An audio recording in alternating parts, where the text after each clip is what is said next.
ici Dorémy et bienvenue dans cette nouvelle vidéo. Aujourd'hui, je vais vous parler d'un thème que je n'ai pas du tout abordé pour l'instant sur ma chaîne, je vais vous parler de livres. Il faut savoir que je suis une grosse lectrice, c'est-à-dire que je lis énormément depuis toujours en fait. Même avant de savoir lire, mes parents m'ont dit que très tôt j'ai appris à tourner les pages des livres et je me racontais des histoires comme si je lisais. Voilà, donc les livres et moi c'est une grande histoire d'amour depuis très longtemps. Et aujourd'hui, je souhaiterais aborder avec vous les livres qui ont marqué mon adolescence et qui ont fait de moi celle que je suis aujourd'hui avec mes goûts littéraires, du coup leur évolution, mais aussi à travers les fandoms. Voilà, donc je vais vous parler un petit peu de tout ça aujourd'hui. C'est parti! Pour commencer, je ne vais pas vous parler d'un livre, mais plutôt d'un auteur et de toute son œuvre. Il s'agit de Sophie Audouin-Mamikonian. Je l'ai d'abord découverte à travers Tara Duncan. En fait, il faut savoir qu'il y avait un salon du livre dans ma ville auquel je suis allée et j'ai rencontré cet auteur, il n'y avait personne devant elle. Les vrais savent que maintenant c'est plus le cas, mais à cette époque-là, il n'y avait que les 2 premiers tomes de sortie, j'avais 8 ou 9 ans. Et donc on a rencontré l'auteur, elle était sympa, et puis ma maman m'a dit on va emprunter à la bibliothèque, comme le salon avait lieu dans la bibliothèque, c'était facile, on est monté, on a emprunté, et ça a été un véritable coup de foudre. Il s'agit d'une histoire fantastique qui met en scène une jeune fille qui s'appelle Tara, et qui découvre qu'elle a des pouvoirs magiques, qu'elle est capable de lier les sorts. Elle est donc une sorcelière. Et du coup, quand elle découvre ses pouvoirs, elle va être obligée d'aller sur une autre planète qui s'appelle Autre Monde, et elle va découvrir toutes sortes de créatures, etc. Et il y a toute une intrigue autour de Tara, et puis elle va se faire des amis, elle va rencontrer plein de gens. Et autant au début on s'attache un peu au personnage, etc. Autant quand l'histoire commence à durer, etc. on s'attache beaucoup en fait. Quand j'ai commencé, donc il n'y avait que 2 tomes de sortie comme je vous ai dit, et il faut savoir qu'il y aura par la suite 12 tomes au total. Voilà, donc pendant 10 ans j'ai suivi avec assiduité absolument toutes les sorties de livres. J'ai pu rencontrer l'auteur à nouveau plusieurs fois par la suite, à différents âges, je vous mettrai quelques photos sans doute. Et surtout, du coup, j'ai créé des liens avec les autres fans de ce livre.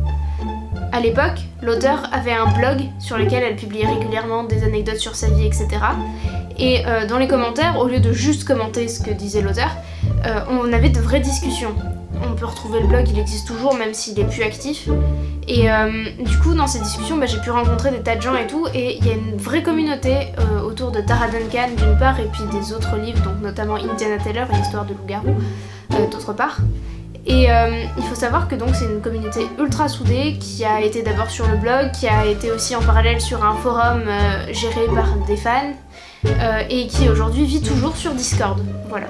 Ce livre a vraiment suivi mon évolution puisque j'ai commencé toute petite et j'ai fini, le tome 12 il est sorti en 2015, voilà, donc ça fait 5 ans seulement finalement, ça fait beaucoup quoi.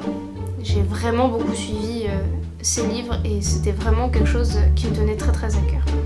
La série de livres suivante, en fait c'est à nouveau un auteur, plus qu'une série à proprement parler, c'est Pierre Bottero, encore un auteur français donc, et qui a écrit notamment La quête des Willan, Les mondes des Willan, Elana, L'autre, Les âmes croisées, mais aussi de nombreux livres pour enfants, romans, albums, etc. J'ai découvert La quête des Willan quand j'avais 10 ans, donc pour le coup c'est par La quête des Willan que je suis rentrée dans cet univers, et ça m'a accompagnée vraiment longtemps. Il faut savoir que l'auteur est mort le 8 novembre 2009. Ça a été un gros choc pour moi, il revenait d'une dédicace et comme vous l'avez compris, les dédicaces c'est quelque chose auquel je vais régulièrement et il s'est tué en moto en fait, tout simplement. Et il y a de nombreux livres qui sont sortis à titre posthume, dont l'un qui montrait que tous les univers étaient liés des autres livres qu'on connaît déjà, et c'était un début de trilogie, donc on n'aura jamais la fin. Un autre livre de Pierre Bottero qui est sorti à titre posthume, c'est Le chant du troll. J'ai envie de vous parler un petit peu plus en détail de ce livre parce que je le trouve très peu connu et très sous-coté. C'est un album pour adultes, donc vraiment très illustré, le texte est intégré aux images, etc. C'est un très bel objet d'une part, et d'autre part l'histoire est à la fois très belle et très triste. Ça parle du cancer et du cancer chez les enfants, mais c'est traité vraiment avec poésie, c'est pas dans le mélodrame si vous voulez. Et c'est vraiment un très beau livre en tant qu'histoire et en tant qu'objet. Moi j'avais vraiment été touchée par tous ces livres, ils ont tous une forme de poésie et faut savoir aussi que tous se lisent, pas à n'importe quel âge, mais à partir de l'âge pour lequel ça a été écrit et jusqu'à adulte. Même les romans pour enfants, moi, ils m'ont marqué. Notamment, il y a un livre qui s'appelle Le garçon qui voulait courir vite. C'est pour les enfants, mais en fait, ça parle d'une famille traumatisée par le décès du papa qui est mort dans un accident de voiture. Voilà. Quand on sait ce qui est arrivé à Botero derrière, c'est ultra émouvant. Enfin, chaque fois que je lis ce roman pour enfants, c'est des 7 ans, hein, c'est genre pour enfants. Mais à chaque fois que je le lis, je pleure, c'est obligé. Malheureusement, je n'ai pas eu la chance de rencontrer Pierre Botero en personne, mais il a écrit une série de livres en partenariat avec Eric Lhomme, donc ils écrivaient les A comme association et ils écrivaient un tome sur 2 avec du point de vue en fait de chacun de leurs personnages. Donc l'histoire avançait de chaque côté, mais on n'avait pas le même point de vue. C'était très très intéressant et il se trouve que j'ai eu la chance de rencontrer plusieurs fois Eric Lhomme qui a pu me parler un petit peu de Botero à travers cette œuvre-là et j'ai trouvé ça vraiment très très intéressant. En troisième série de livres dont je voudrais vous parler de Chérub. C'est une série de livres qui raconte la vie de jeunes Anglais qui sont en fait des espions. L'idée est que les enfants violents, sans attache, pourraient faire d'excellents agents secrets dans la mesure où on ne se méfie pas d'un enfant en fait. Si on vient toquer à la porte du haut de ses 40 ans, on toque à la porte d'une vieille dame alors qu'il pleut en disant qu'on n'a pas d'abri, il y a peu de chances qu'elle nous laisse entrer. Si on est un enfant de 6 ans, ça passera vachement mieux. J'ai découvert cette série de livres vers 10 ou 11 ans aussi, peut-être un petit peu plus mais pas beaucoup. Et il y a énormément de tomes et du coup j'ai vraiment beaucoup grandi avec cette série qui est vraiment bien faite. On y croit en fait. Il y a plein de petits détails qui font qu'on y croit. Les blessures, ils gagnent pas tout le temps, c'est compliqué, leur vie est pas rose.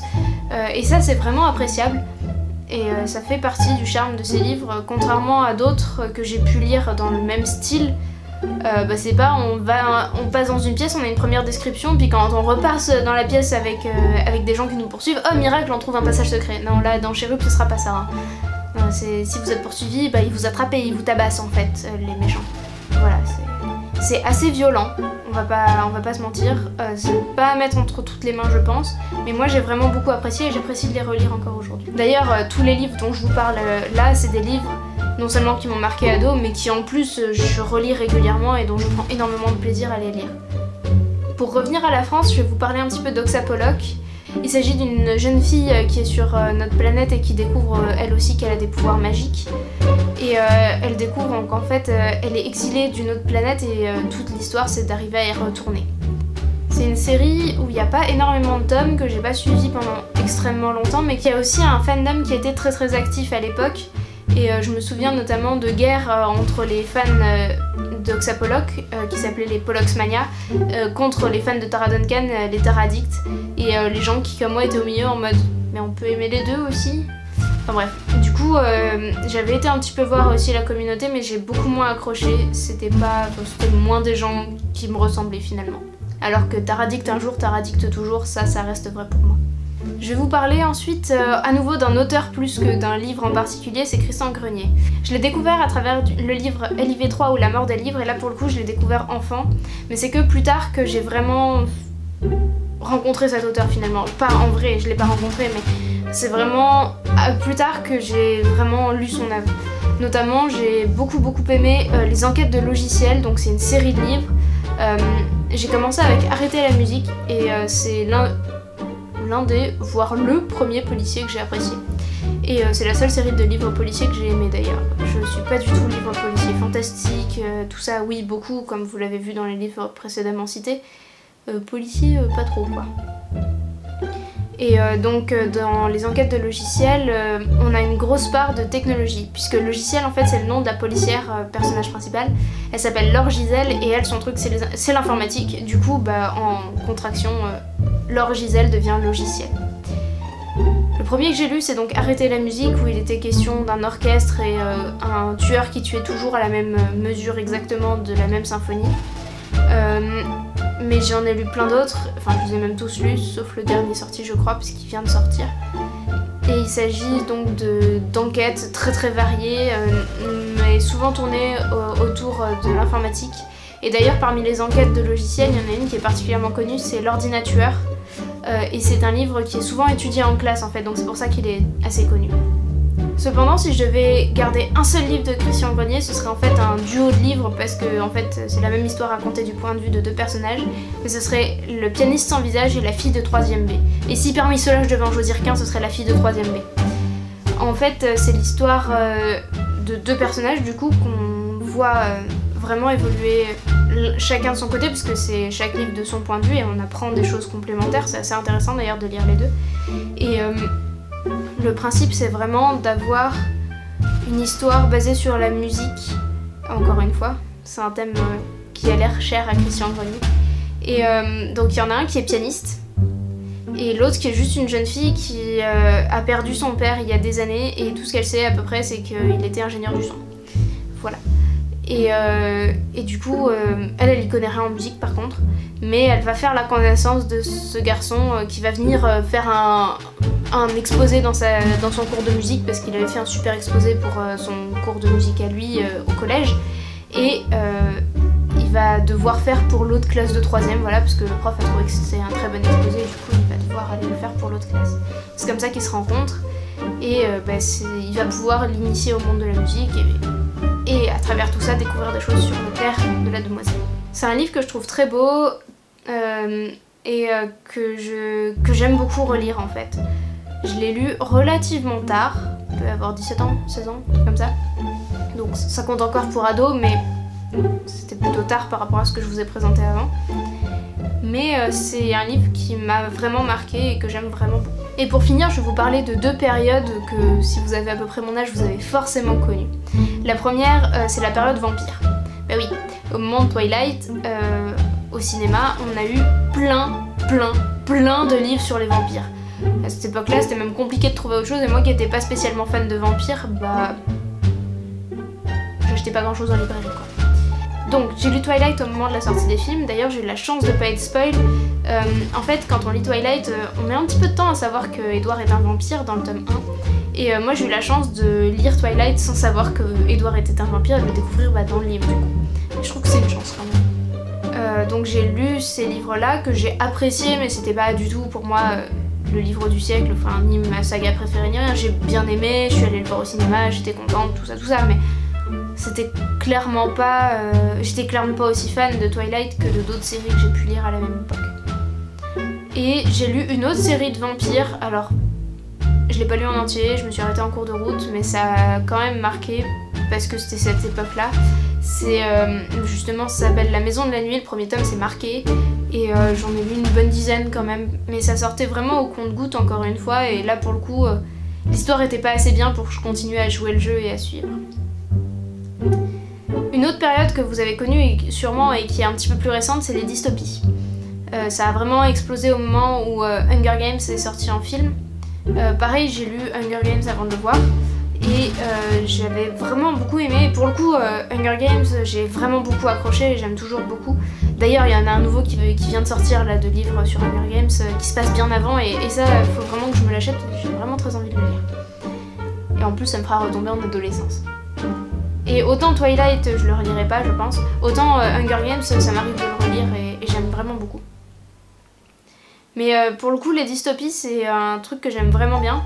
Et il y en a 2 autres qui sont assez connus et qui m'ont pas mal marqué. C'est Divergente, que pour le coup j'ai lu bien avant la sortie au cinéma, et que j'avais beaucoup aimé. Et l'autre, c'est Promise, Conquise et Insoumise. Là encore, il y a quand même un air de famille hein, entre ces dystopies sur la façon dont c'est rédigé, etc. Mais là aussi, j'avais beaucoup aimé. Celle-là, je la relirai pas, contrairement aux 2 précédentes. Mais ça m'a vraiment marqué, et quand on parle de dystopie, bah, c'est clairement ces 3-là qui me viennent en tête en premier. Bon, avec Ravage, mais Ravage, j'ai détesté, c'est pas pareil. Comme vous pouvez le constater, je suis très fan de tout ce qui est magique, etc. Moi, mon truc, c'est l'évasion. Vous êtes peut-être un petit peu surpris de ne pas avoir entendu parler d'Harry Potter compte tenu de tout ça. En fait, j'en ai pas parlé parce que pour moi, Harry Potter correspond beaucoup plus à mon enfance qu'à mon adolescence. Je m'explique. J'ai lu Harry Potter 4 quand j'avais 8 ans. Mes parents m'avaient lu à voix haute les 1, 2, 3. Donc c'était avant même la sortie du film 3. J'ai été voir le film 3, je connaissais l'histoire des livres 1, 2, 3. Et j'avais vu les films 1 et 2 évidemment. J'ai lu le 4 l'été de mon CE1, le 5 l'été de mon CE2, et après j'ai dû attendre. Donc pour moi, ça ressemble plus à l'enfance parce que 6 et 7 ils sont sortis, ok, j'étais encore en primaire et l'autre j'étais en 5ème. Voilà, le dernier Harry Potter 7, il est sorti, j'avais 11 ans, j'étais en 5ème. Il est sorti en octobre, et du coup pour moi c'est beaucoup plus associé à mon enfance qu'à mon adolescence pour les livres. En revanche, l'univers d'Harry Potter, oui, il est complètement lié à mon adolescence puisque j'ai bien suivi tous les films, les sorties, etc. L'univers, voilà, et je rate pas les animaux fantastiques quand ils sortent.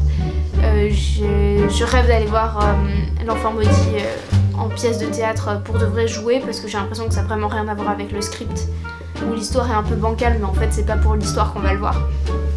Donc vraiment, Harry Potter, pour moi, c'est pas mon adolescence, les livres en tout cas, c'est mon enfance. C'est les livres de mon enfance.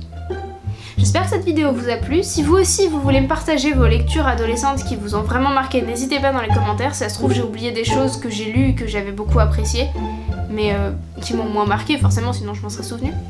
Et j'espère que ça vous a plu. Si vous voulez aussi un autre épisode sur les livres de mon enfance ou les livres que j'ai lus récemment ou je sais pas, moi mes livres Disney préférés par exemple, n'hésitez pas à me le dire en commentaire et je me ferai une joie de vous faire une prochaine vidéo sur le sujet.